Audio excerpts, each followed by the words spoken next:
السلام علیکم۔ مصیبت اور پریشانی ختم کرنے کا بہترین طریقہ۔ حضرت علی رضی اللہ تعالیٰ عنہ کی خدمت میں ایک شخص آیا اور کہنے لگا، یا علی رضی اللہ تعالیٰ عنہ، میری زندگی میں مصیبتیں اور پریشانیاں بہت زیادہ ہے، کوئی ایسا عمل بتائے جس سے میری مصیبتیں اور پریشانیاں ختم ہو جائے۔ حضرت علی رضی اللہ تعالیٰ عنہ نے فرمایا، ہر مصیبت اور پریشانی ختم کرنے کا ایک ہی عمل ہے۔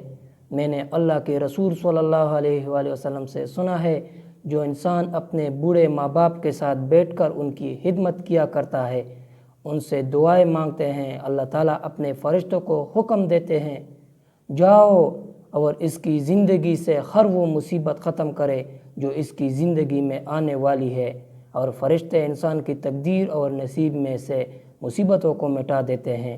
یاد رکھے، اپنے بوڑھے ماں باپ کے ساتھ محبت سے کچھ لمحات گزارنا ایک ایسی عظیم عبادت ہے جس کا اس زمین پر کوئی مثال نہیں۔